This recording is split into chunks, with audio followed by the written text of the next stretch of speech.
सवाल नंबर 5 यह था कि सीमा हैदर को अपने पहले पति के पास लौट जाना चाहिए, क्या यह मुनासिब होगा?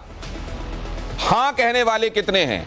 38% कह रहे हैं क्योंकि प्रॉपर डिवोर्स नहीं हुआ है लिहाजा लौट जाना चाहिए, 38%। और इसमें अगर आप देखें तो सबसे वाला परसेंटेज डेटा जो दिखाई दे रहा है वो 38% का ही दिखाई दे रहा है। कह रहे हैं लोग हां लौट जाना चाहिए, प्रॉपर डिवोर्स नहीं हुआ है।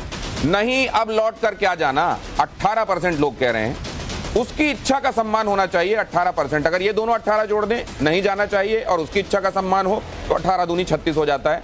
कह नहीं सकते कहने वाले 26% है। अब यहां पर देखिए 36% लोग कह रहे हैं उसकी इच्छा का सम्मान होना चाहिए, लगभग उतने लोग कह रहे हैं नहीं नहीं इसको वापस भेजा जाए, प्रॉपर इसका तलाक हुआ नहीं है।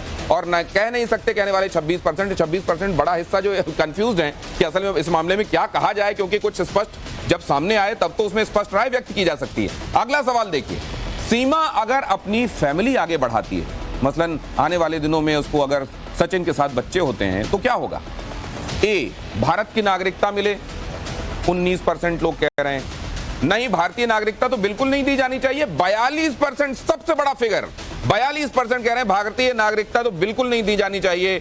सी, जो कानून सम्मत हो किया जाए। कंफ्यूज लोग हैं, जिनको मालूम नहीं है वैसे लोग भी हैं, और जिनको कानून के बारे में नहीं मालूम और इन स्थितियों के बारे में नहीं मालूम कि असलियत क्या है, वो 28% है। कह नहीं सकते कहने वाले 11% हैं। इसको भी आप जोड़कर रख लीजिए। कुल मिलाकर इसमें ज्यादातर लोग कह रहे हैं कि नहीं, कम से कम भारतीय नागरिकता तो नहीं मिलनी चाहिए। अब जरा इसको लेकर जाता हूं मैं। एपी सिंह साहब, आप जब सीमा से जाकर मिले, आप जाहिर है पहले इस मामले को देख रहे होंगे, बहुत दिनों से फॉलो कर रहे होंगे, आपने देखा होगा कि यह मामला पूरी कंट्री के लिए इंट्रीगिंग है। आप गए होंगे और आपने वकील बनना गवारा किया। मैं आपसे यह जानना चाहता हूं, कौन सी वो बातें हैं जिसके बिना पर आपको यह लगा कि आपको इस मामले में इस शख्स की तरफ से पैरवी करना चाहिए? कौन सा मामला नहीं, कई लोग आए। इस देश का मीना महासभा, गुर्जर समाज, भारतीय किसान यूनियन, किसानों के संगठन, उधर के आसपास के उत्तर प्रदेश के, जो मैंने सुप्रीम कोर्ट में किसान संगठनों की तरफ से केस लड़ा था, स्टे मिला था, 3 दिन लगातार बहस हुई थी, और वो रघुपुरा उसी क्षेत्र का आता है जो आंदोलन में रहा था। उस समय के बहुत लोग आए थे, किसान संगठनों के लोग आए, इस देश का मीना समाज आया, पूरा गुर्जर समाज आया कि नहीं, ये हमारे सम्मान की बात है। और आपने जहां इतनी लड़ाइयां लड़ी हैं, मैं तो ब्रजभूषण के केस में बिजी था, मैं उधर आलोक मौर्य में बिजी था, लेकिन उसी समय व्यस्तता की वजह से ये करना पड़ा और इसको किया। हाथरस प्रकरण वाले जो जीते मुझे ये लगा, मुझे सर, आप बड़े सॉर्ट आफ्टर लॉयर हैं, बड़े अक्लेम्ड लॉयर हैं। मैं दूसरी बात जानना चाह रहा हूं, आपको मामले में ऐसी क्या मेरिट लगी जिसकी वजह से आपने ये कबूल किया कि आप इसके वकील होंगे? नहीं, जब जो व्यक्ति हमारे पास आता है, जो लोग आते हैं, हम डायरेक्ट नहीं केस कर पाते, इतना समय भी नहीं होता है, रिकमेंडेशन आती है, हमारे संपर्क के लोग आते हैं जो हमारे पहले से बहुत अच्छे जानकार हैं। जब वो लोग आते हैं, प्रेस करते हैं, फिर हम उस बात को करते हैं। हमें इससे नहीं मतलब है क्या है, कहाँ है, क्या है, ये बात बता दूं। आपसे जानना चाहता हूं, आप सर्वे में एक बात देख रहे होंगे एपी सिंह साहब कि जनता ज्यादातर समझ नहीं पा रही है कि मामले में जेन्युइनिटी क्या है। पाकिस्तान आ जाए, मुझे इससे फर्क नहीं पड़ता।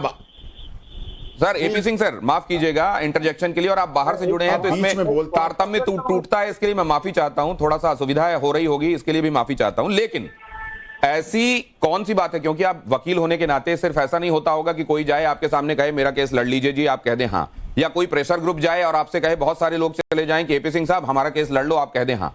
आप उसमें स्वविवेक का भी इस्तेमाल करते होंगे और अपने विवेक का इस्तेमाल करते हुए यह भी देखते होंगे कि यह केस क्यों लेना चाहिए। एक वजह क्या लगी आपको, यह केस क्यों लेना चाहिए, वो मैं जानना चाहता हूं। जब मैंने उससे सबसे पहले, यहां आए हुए लोगों ने वीडियो कॉलिंग कराई और फोन पे बात कराई, मैंने उससे बात की, तो मैंने उससे बात पूछी, मैंने मुझे बताओ सारी बात क्या है क्या नहीं है।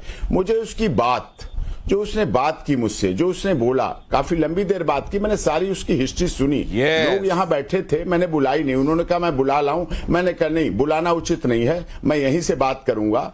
और क्योंकि एटीएस जांच कर रही है, वो दिल्ली में आएगी, निकल के आएगी, मेरे यहाँ आएगी, मैंने कहा उचित नहीं है, कानूनी रूप से नहीं है, बेल की कंडीशन करे, वहां एग्जैक्टली माय पॉइंट सर।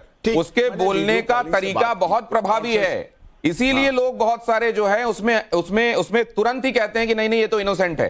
आपको भी उसी बात ने प्रभावित किया कि प्राइमा फेसी आपको भी ये लगा कि ये जेन्युइन मैटर है। मैं आपके पास ये आपने नटशेल में जो बात कही इसको लेकर आगे जाना चाहता हूं और इसको लेकर मैं जरा इन्वॉल्व करना चाहता हूं बाकी मेहमानों को। हमारे साथ नूपुर मेहता भी जुड़ी हुई हैं। नूपुर मेहता, समाज के अंदर हम सब रहते हैं और जाहिर है इसमें हम ये देखते हैं कि किसी एक मामले में कौन आदमी जेन्युइन लग रहा है कौन नहीं, और इसमें गच्चा खाने के भी चांसेस रहते हैं और कई बार जो दिल की आवाज होती है नहीं ये तो जेन्युइन है, वो दिल की आवाज सही भी निकलती है। आपका अपना तजुर्बा क्या कहता है? दिनेश जी, बात बहुत क्लियर है कि सीमा ने जो भी किया, जैसे भी वो आई, मैं हिस्ट्री नहीं गिनाना चाहूंगी क्योंकि पैनल पे सबको पता है पहले क्या हुआ था।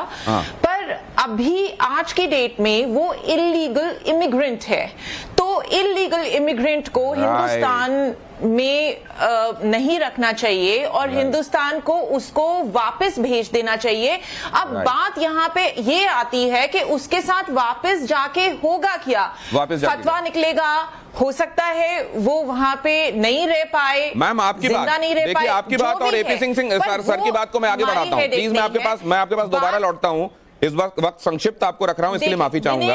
और जीडी बख्शी सर आ गए, उनका वेलकम करता हूं। सर, काफी देर से आपका इंतजार हो रहा था, अभी तक कई क्वेश्चंस हम ले चुके हैं और नटशेल में मैं आपको बता दूं, कुल मिलाकर रिस्पोंडेंट्स जो बता रहे हैं सर्वे में, उसमें यह दिखाई देता है कि लोग कंफ्यूज्ड हैं, लोग इस मामले में उसके बात करने के तरीके की जेन्युइनिटी से प्रभावित हैं। आ रहा हूं मैम। नूपुर मैम, आप बोलती जा रही हैं, अभी हम आवाज लेनी, मुझे आज्ञा दीजिए ना, मैं आपके पास लौटूं कुछ देर में।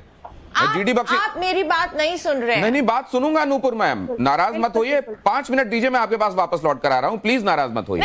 और जीडी बख्शी सर, कुल मिलाकर लोग ये इसमें जेन्युइनिटी प्राइमा फेसी देख रहे हैं, उसके चेहरे को देखकर, उसकी बातों को देखकर, लेकिन पाकिस्तान से उसका कनेक्शन देखकर और पाकिस्तान से अपना तजुर्बा देखकर कि उसने हमेशा पीठ में छुरा भोंका है। कबूतर तक यहां भेजते हैं तो जासूसी के लिए भेजते हैं, तो ऐसे में इंसान को भेजा होगा तो क्या किया होगा नहीं मालूम, इसलिए लोग संशय में हैं। आपका टेक सर। चलिए, जासूस तो घोषित नहीं देखिए साहब, इसमें कोई शक नहीं कि जो प्रोफाइल है। Nupur ma'am, let me come back to you after a while. GD Bakshi sir का एक कमेंट लेकर मैं आता हूं आपके पास, promise. Bakshi sir please. Okay Dinesh जी।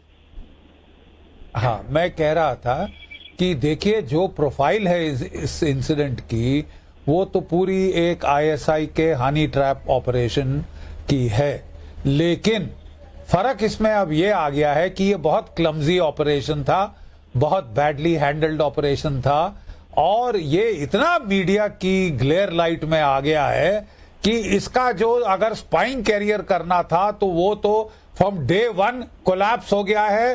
फिनितो, खत्म, खलास, she can do no more spying in India. अब सवाल यह है साहब, वो है थोड़ा सा ह्यूमन राइट्स के एंगल का।